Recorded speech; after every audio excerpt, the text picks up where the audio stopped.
肥沃の鳥というらしい。その鳥は片方の翼しか持たず。肥沃の鳥というらしい。昔本で読んだその鳥はオスとメスで寄り添わなければ空さえ飛べない。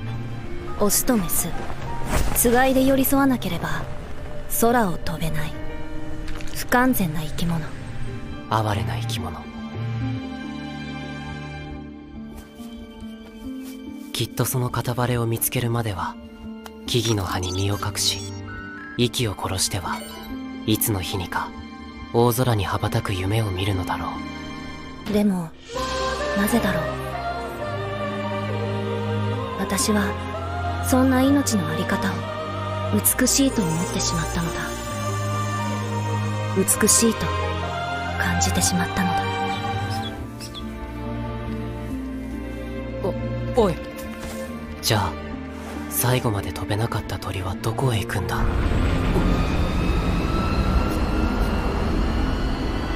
その答えを僕は知っている。その答えは、あ、見つけた。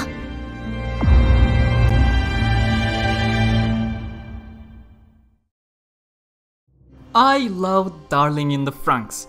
During the short time I watched the series, it became one of the rare stories that managed to reach me emotionally, managed to resonate with me on a personal level. Sure, much like, every other show out there, it's not a masterpiece, it's not a flawless work of art, it's not perfection, but something does not need to be perfect for it to be special for you. And Darling in the Franxx was definitely a special show for me, though the story that was special for me was not the one the show wanted to end on. Hey everyone, it's me Gamerturk, and this is why I loved Darling in the Franxx.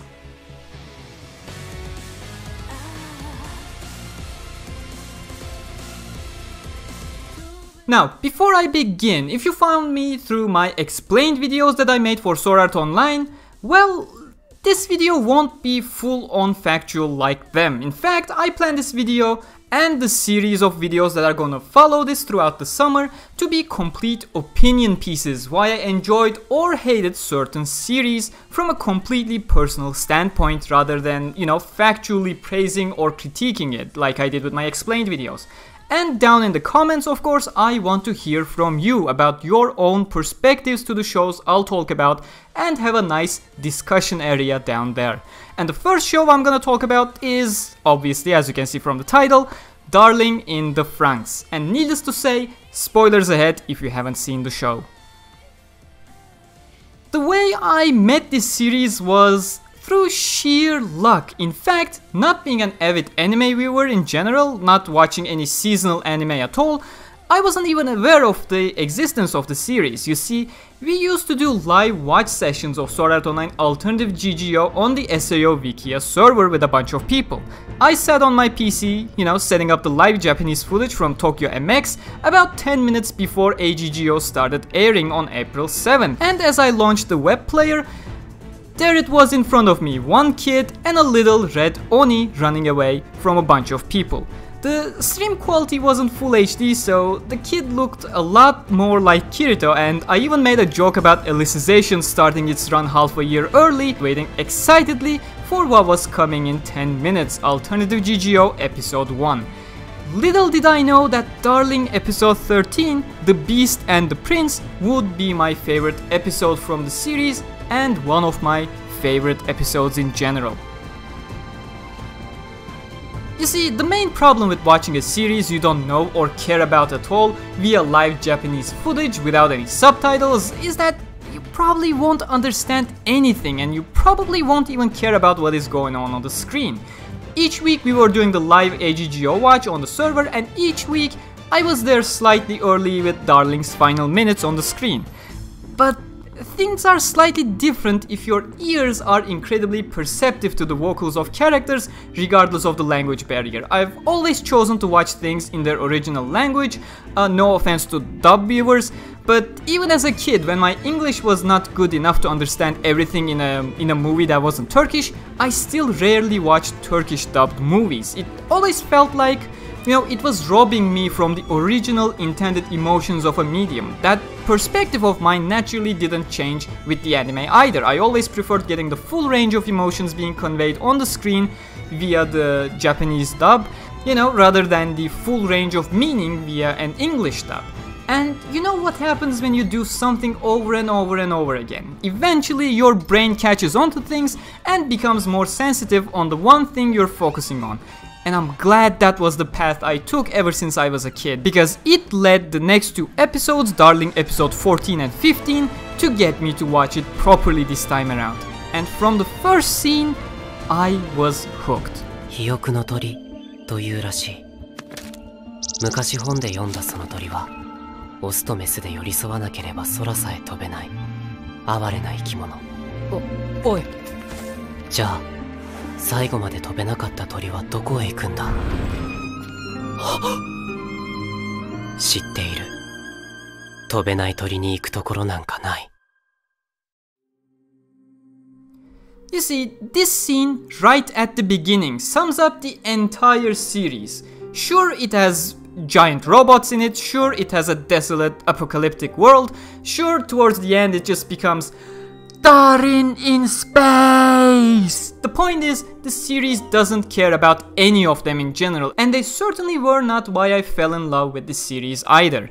Right from the get-go, we're presented with these two characters, one searching for her pair as far as she can remember, seeing the Jian Bird as a beautiful creature, the other who just failed with his partner, seeing the same Jian Bird as a pitiful one. But both still full aware that the bird cannot fly without the partner, and the boy sure does know what happens to a flightless bird. And, well, this is where I imagine where most people either got hooked while the rest slowly realized over the coming weeks that the show was not what they were searching for. All in all, I knew I was hooked at this point, at the very least for as long as this main quote-unquote search between Hiro and Zero Two existed. I honestly loved how gloomy Hiro was before he came across Zero Two, as well as how absolutely out of this world she was. Compared to these, completely isolated group of kids, she was a complete breath of fresh air, and how she contrasted compared to them and her journey of becoming human was indeed quite compelling for me, especially towards the end. And by the end, I don't mean the end of the series, I mean the end of their story, but hey, I'm getting ahead. I'll talk about that in a bit. I really enjoyed Hiro as a character. He was, one of those people who question things in a world where nobody was answering their questions, as was shown in the latter episodes. He was the one who tried breaking free from the norm, and Zero Two played a huge role in that as well.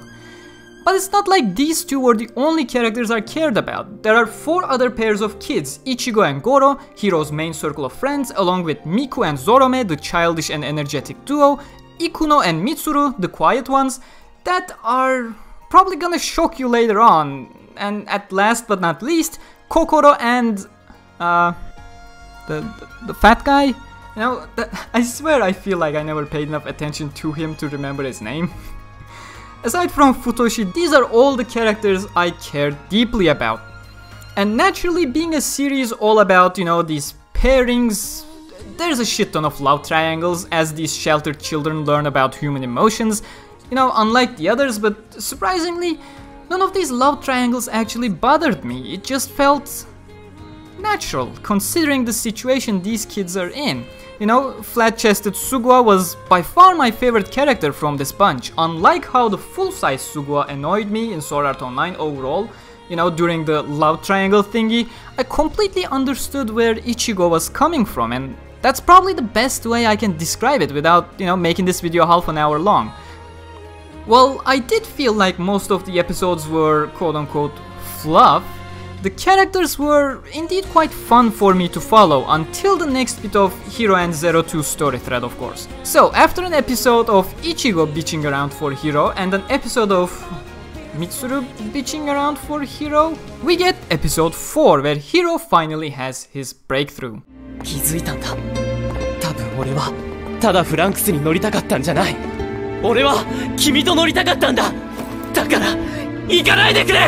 ゼロツー That was the moment the two Jian Birds finally came together for the first time, and I found that scene to be beautiful. The way Hiro realized what he truly found and how Zero Two came back, not caring for absolutely anything else. I loved how this mirrored episode 1, the scene between the duo where Hiro was hesitant there and lost his chance to stay with her, and episode 5 was effectively the culmination of this. Next episode, however, showed some cracks in the show, and yes, I'm talking about the scene where Hiro miraculously got healed. Sure, we do know he healed up thanks to the Zorome process or whatever the fuck it was, along with the blood related thing that we saw in later episodes.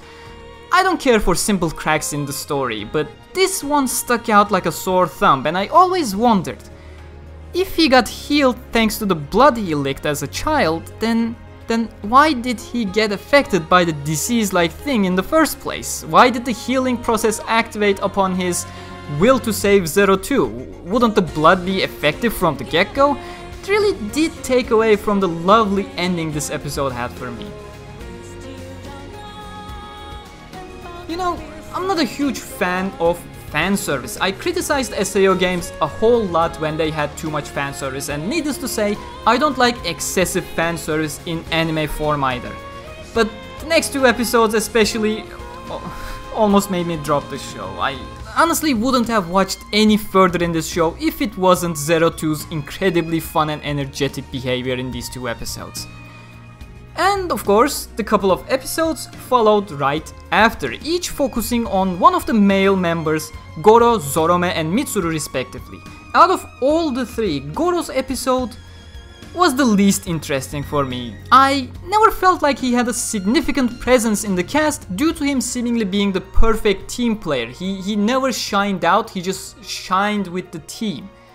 Well, you know, the other individual characters had their individual personalities in comparison, which made them shine as individuals. Zorome's episode really touched on an interesting topic. You know, at the time, I wished we had more of that in the series, but writing this in hindsight, I have to interject and say, be careful what you wish for, because they delivered on that later on in the series, and it most certainly wasn't what I expected it to be like. But at the time, it was really intriguing. We get to see the adults, as they're called, down in the city, and how their life really spiraled out of anything remotely human.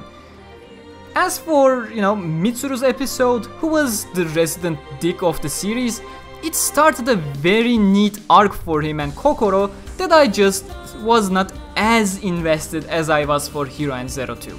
And those couple of episodes lead us into what I consider to be the end of this arc, the one that is supposed to wrap up Hiro and Zero Two's story. Sure as hell the series agrees with me, considering, you know, they end this arc in the most beautiful way possible, with Kiss of Death running in the back to serve as the ending, the most what the actual fuck post-credit scene possible that I still don't know what the hell it meant, along, you know, with the introduction of the second opening with the next episode. It's also when the series truly ended for me with a happy ending. Let me explain. This entire 4-episode journey focuses on the backstory of Zero Two and Hiro, the memories of a little boy that were erased and the dreams of a girl that kept them intact. I just love these 4 episodes, especially episode 13 that I mentioned at the beginning, where we get the entire backstory of these two characters, and episode 15, where I consider to be the end of the series for myself, before it evolved into something else entirely. The series already talked about that the kids were, you know, just tools to fight in the FranXX, but episode 13, The Beast and the Prince, dives straight into it. We see how the kids are being raised as weapons with no emotions. Effectively, that is who Hachi has become, while Nana retains some of her humanity inside. How a bunch of them resisted certain effects, effectively becoming the quote-unquote experimental squad, as Professor Frank named them in the earlier episodes. How Hiro always asked questions yet received no answers, only leading him to become more and more curious and eventually, you know, snapping out of it and taking action. It was a great story to follow, seeing the two defenseless kids, one human, one monster, running away together and trying to protect each other no matter what. How the girl grown to like him, how scared Hiro was when he heard the soldiers, and how the two were driven to completely forget each other. I truly felt like episode 13 was the ultimate payoff of what was being built up since episode 1's first scene. The two Jian Birds unable to fly on their own, but could soar up high into the sky together. And now, it wasn't just Hiro who saw this, Zero Two finally managed to see it as well. It was a truly beautiful scene, and a scene that I probably won't forget in my life. And while the next two episodes are kind of stretching this thread a little bit further, with the group led by Ichigo unaware of the situation between the duo, trying to keep Hiro safe from, from what they could understand, eventually spiraling things out of control as they both get desperate and one crosses the line. Sure, one can say Zero Two overreacted, but episode after episode it was made very clear that she was truly getting desperate, so her actions felt, completely natural to me, and so were Hiro's actions. It was just a sudden burst of anger on his side rather than an insult he truly meant. Hence why it was outright heartbreaking to see the unfortunate series of events leading to this one instance. But luckily, it doesn't take too long for these mistakes and emotional outbursts to be remedied, which I have to say gets a place in my top 5 anime episode endings, 2 of them being from Sword Art Online and 1 of them from the one core series called Death Parade. I just love endings that blend in with the actual animated ending of an episode. All episodes of Darling in the Franxx, tend to transition and fade into their ending sequence, which I always love throughout, but this one, episode 15, with Hiro and Zero Two reuniting in a beautiful scene with Kiss of Death running in the back, I have no words I can say to this. This episode was the perfect ending to the series that peaked in episode 13, and anything after this always felt like a slog. After episode 15, with the main story thread of the series being wrapped up completely, the two birds reunited, not to be separated, I felt like the anime went on with the weirdest of choices, and that choice is separating the two. What? How? Why? At this point, the series significantly shifted from the two people searching for their purpose into two people fighting the world to be with each other. While the two concepts are fairly similar at their core, I always dislike the latter. It shifts the entire personal moments to constant fights against seemingly random obstacles that don't mean much to me personally. You see, the personal interactions change the story drastically, based on the characters involved. That makes it a very interesting story for people, provided they enjoy the company of the characters. These stories are written based on specific characters and thus are shaped by said unique characters, so a different character results in different dynamics, which results in a different story. Even if you're following the same core idea, two people searching for their purpose, the outcome will be different. However, if you turn this into a fight against the world to be together, well, then all stories more or less become the same, no matter the obstacle. You get an extravagant story that constantly tries to be over the top and attempts more and more ass-pulls to keep the story going. That is exactly what happened after episode 15. Klaxosaurs are an old species that inhabited the planet before humans. Okay, cool. The humanity has made a pact with the hive mind alien species. Okay, where are we going with this? The Klaxosaurs are actually in fight with this hive mind since millennia ago, and Klaxosaur Princess is going to eject Zero Two, capture Hiro, and try to fight back again, so Zero Two has to fight against her to get Hiro back. Oh god, please no, don't go there. Kokoro is gonna have a baby from Mitsuru. Wait, what? Oh, but we're gonna wipe their memories. That seems totally unnecessary to provide an additional conflict during a story that is not even about the core theme of the show. The series is Darling in space now! Deal with it! But why? Couldn't we just let the story be after the two reunited? This totally seems like padding at this point. If we needed an evil entity, why not use the already existing entity that was established as the evil entity and go for a new one instead as a plot twist? Oh, they're gonna go to a suicide mission in the fucking Megazord. Oh, well, I guess you can still make a decent sacrificial ending by making them fight to their best and not survive their final push. You know, while eliminating the threat. This can maybe work. Hey, Ikuno is a lesbian and loves Ichigo. Wait, what was that? Hiro and Zero Two are gonna have a near-death experience. In space! No power of love and friendship, bitches! God fucking damn it. That little sketch there is effectively how I feel about the series after episode 15.